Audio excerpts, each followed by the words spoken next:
اب یہ نوٹ کر لیجئے، ہدایت و ضلالت اس دنیا میں جو مختلف حالتیں انسان پر طاری ہوتی ہیں، یا نعمتوں کی بارش ہو رہی ہے، یا تنگی ہے، فقر ہے، احتیاج ہے، دنیاوی حیثیت ہے، وجاہت ہے، یا دنیا میں گمنامی ہے، کسنوی پرست کے بھیا کس تھی، کوئی آپ کا حال ہی نہیں پوچھ رہا کہ تم ہو کون، تمہارے منہ میں کتنے دانت ہیں، یا یہ کہ دنیا میں اقتدار کی کسی مسند پر انسان بیٹھا ہے، یا یہ کہ کوئی اس کے ہاتھ میں اختیار نہیں، یہ تمام جو حالات انسان پر طاری ہوتے ہیں، ان کے جواب میں جو طرز عمل فکری اعتبار سے اور عملاً انسان اختیار کرتا ہے، اس کے 4 درجے ہیں۔ پہلا درجہ ہے انتہائی گمراہی، ضل ضلالا بعیدا۔ وہ کیا ہے؟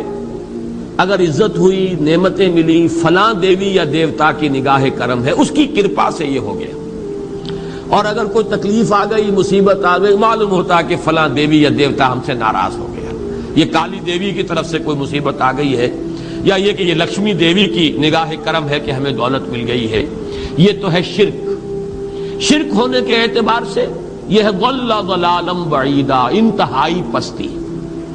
اس پستی سے اوپر آئیں گے تو توحید کی پہلی منزل ہے۔ عزت دی اللہ نے دی، اگر کوئی تنگی آ گئی، فقر، تکلیف، کوئی ذلت، رسوائی، یہ بھی اللہ کی طرف سے۔ ایک اعتبار سے تو انسان ہدایت پر آ گیا، بڑی گہرائی تھی اس گندگی کی اور اس خباثت کی جو شرک جس کا نام ہے، اس سے انسان نکل آیا، نجاست سے۔ توحید تو ہے، لیکن ابھی اس میں اس کی گمراہی کا ایک ایلیمنٹ شامل ہے، اور یہ گمراہی سے جب تک آگے نہیں آئے گا، اوپر نہیں ابھرے گا، اس کا طرز عمل کیا ہوگا کہ ذرا کچھ مل گیا، عزت مل گئی، پھولے نہیں سما رہے، اب زمین پر قدم نہیں ٹک رہے، گردن اکڑ رہی ہے، کہیں محرومی ہو گئی، کوئی تکلیف آ گئی، کوئی مشقت، فقر آ گیا، اب بجھ کر رہ گئے۔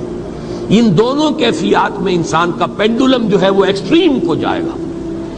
یہ کب ہوگا؟ جبکہ انسان یہ سمجھتا ہے کہ اس دنیا میں جو دولت مل گئی یا عزت مل گئی تو یہ گویا کہ بڑی کوئی قابل فخر شے ہے، اور اگر یہاں پر کوئی تکلیف آ گئی، کوئی مصیبت آ گئی، فقر و فاقہ آ گیا تو یہ گویا کہ بہت ہی اہانت آمیز شے ہے۔ اگر یہ انسان سمجھے گا تو طرز عمل وہ نکلے گا نتیجے کے طور پر جو میں بیان کر چکا ہوں، یہ گمراہی ہے۔ اس گمراہی سے نکلیں گے تو آپ کس مقام پر آئے؟ دوسری منزل ہدایت کی کیا ہے؟ نہ یہ عزت ہے نہ یہ ذلت ہے، دونوں حیثیتیں برابر ہیں کہ یہ امتحان ہے۔ اسی لیے ان دونوں آیتوں میں ایک لفظ قدر مشترک ہے، اذا مبتلاہ، فاما الانسان اذا مبتلاہ ربہ فاکرمہ ونعمہ۔ یہ بھی ایک ابتلا ہے، آزما رہا ہے اللہ، کبھی وہ دے کر آزماتا ہے، کبھی چھین کر آزماتا ہے، کبھی فقر و فاقہ سے آزماتا ہے، کبھی وہ کثرت دولت اور کثرت مال سے آزماتا ہے، کبھی وہ صحت دے کر آزماتا ہے کہ یہ قوت اور توانائی اور صحت جو میں نے دی ہے یہ اس میں کیا کرتا ہے، کبھی وہ مرض کے ذریعے سے آزماتا ہے کہ صبر کرتا ہے کہ نہیں کرتا۔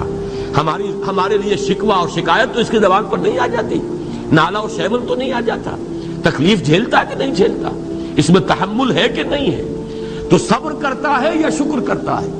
یہ دونوں کیفیات در حقیقت اس اعتبار سے مساوی ہے، یہ بھی امتحان، یہ بھی امتحان۔ یہ حقیقت جب سامنے ہوگی، اب وہ پینڈولم جو ہے وہ بہت کم ہو جائے گا، یعنی انسان میں طبعی طور پر تو ایک اثر ہوتا ہے غیر اختیاری، کسی چیونٹی نے کاٹا آپ کے پاؤں پر، آپ اپنا پاؤں ہٹا لیں گے، اس میں کوئی ارادہ نہیں ہے، یہ ریفلیکس ایکشن ہے، غیر اختیاری فعل ہے۔ اس حد تک تو انسان ضرور متاثر ہوتا ہے، اس سے تو کوئی انسان جو ہے وہ بلندتر نہیں ہو سکتا۔ حضرت ابراہیم رضی اللہ تعالیٰ عنہ، حضور کے وہ نومولود فرزند، انتقال جب ہو رہا تھا آپ کی آنکھوں میں آنسو آ گئے۔ اب یہ ایک طبعی اثر ہے، ایک فعل ہے، انفعالی کیفیت ہے جو بالکل طبعی ہے، لیکن یہ نہیں کہ اس کی وجہ سے انسان کی زبان پر کوئی شکوہ آ جائے، کوئی شکایت آ جائے، یہ نہیں ہوگا، یہ ایمان کے منافی ہے۔ اسی طریقے سے اگر کوئی خوشی ہوئی ہے تو چہرے کے اوپر ایک نکھار آ جائے گا، تبسم آ جائے گا، اس سے زائد نہیں۔ اس حد تک تو یوں سمجھیے کہ انسان کا طبعی تقاضا ہے۔ اس سے زیادہ یہ پینڈولم اگر سوئنگ کر رہا ہے تو گویا کہ اس حقیقت سے انسان محجوب ہے کہ یہ بھی امتحان ہے، یہ بھی امتحان ہے، جو ہم سورہ حدید میں پڑھ چکے ہیں۔ ما اصاب من مصیبت فی الارض ولا فی انفسکم الا فی کتاب من قبل ان نبراها ان ذلک علی اللہ یسیر۔ لِكَيْ لَا تَعْصَوْا عَلَىٰ مَا فَاتَكُمْ وَلَا تَفْرَحُوا بِمَا آتَاكُمْ۔ اللہ تمہیں کچھ دے تو اتراؤ مت، اللہ تم سے کچھ چھین لے تو اس کے اوپر افسوس مت کرو۔ یہ نتیجہ ایمان کا نکلنا چاہیے۔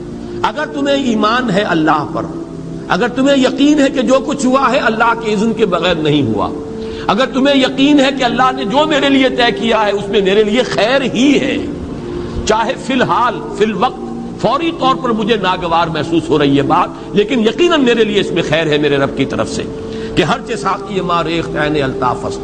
ہم تو شارٹ سائٹڈ ہیں، ہم دیکھ نہیں سکتے کسی شے کو، ہم اس کے ظاہر کو دیکھ کر گھبرا اٹھتے ہیں کہ یہ تو تکلیف آ گئی، کیا پتا اسی کے پردے میں اللہ کی رحمت آ رہی ہے۔ میں نے وہ رئیس امروہوی کے اشعار آپ کو کئی دفعہ سنائے ہیں۔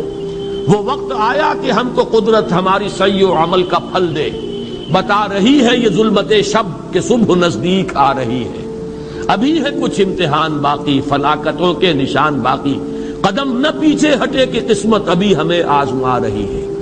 رئیس اہل نظر سے کہہ دو کہ آزمائش سے جی نہ ہارے، جسے سمجھتے ہو آزمائش وہی تو بگڑی بنا رہی ہے۔ اسی آزمائش سے تو بگڑی بنے گی، اسی سے تو تمہارا خیر جو ہے اجاگر ہوگا، سامنے آئے گا، پتہ چلے گا who's who, what is what۔ ابو بکر میں کتنا یقین اور ایمان تھا، یہ کیسے معلوم ہوگا؟ کیسے معلوم ہوگا کہ بلال میں کتنا سہار، کتنا تحمل تھا، کتنا صبر تھا، اگر وہ مصیبت ان پر نہ آتی کہ جو امیہ ابن خلف کے ہاتھوں ان پر قیامت ٹوٹ رہی تھی۔ تو یہ ساری چیزیں جو ہے ما اصاب من مصیبت فی الارض ولا فی انفسکم الا فی کتاب من قبل ان نبرأ ان ذلک علی اللہ یسیر لکی لا تعصوا علی ما فاتکم ولا تفرحوا بما آتاکم واللہ لا یحب کل مختال فخور۔ اگر اس حقیقت سے محجوب ہو جاؤ گے تو پھر اختیال اور فخر اور گھمنڈ پیدا ہو جائے گا تمہارے اندر، یا دوسری طرف مایوسی، کمر ہمت ٹوٹ کر رہ جائے گی، خودکشی کرنے کو انسان آمادہ ہو جاتا ہے، ذرا کوئی ناکامی دنیا میں آ گئی، کوئی تکلیف آ گئی۔ یہ ہے در حقیقت تیسری منزل، ہدایت کی دوسری سیڑھی۔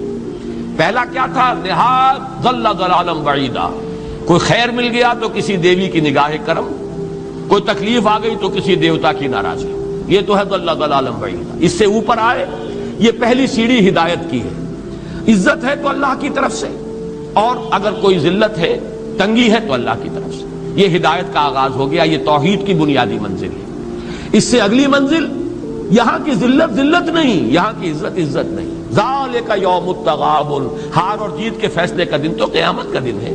وہاں معلوم ہوگا جس کو اس روز عزت ملی وہ عزت والا ہے، جو اس روز ذلیل ہو گیا وہ ذلت والا ہے۔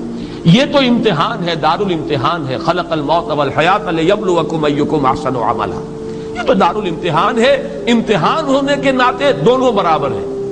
اس سے اوپر ہے ایک چوتھی منزل، ہدایت کی تیسری منزل۔ وہ کیا ہے؟ عام طور پر انسان یہ سمجھتا ہے کہ یہ جو آزمائش ہے تنگی کی اور فقر و فاقہ کی، یہ سخت تر آزمائش ہے، اور نعمتوں کی بارش ہو تو یہ آسان آزمائش ہے۔ یہ بھی ابھی گمراہی کا ایک پرت جو ہے اس کی باقی ہے۔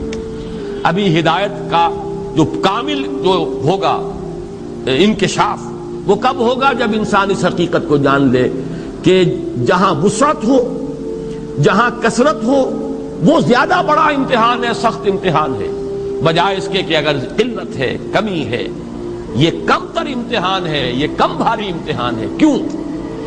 کہ اگر آپ کے پاس کثرت ہے آپ کے اندر غفلت پیدا ہو جائے گی، کثرت کا لازمی نتیجہ غفلت ہے، اور اگر قلت ہے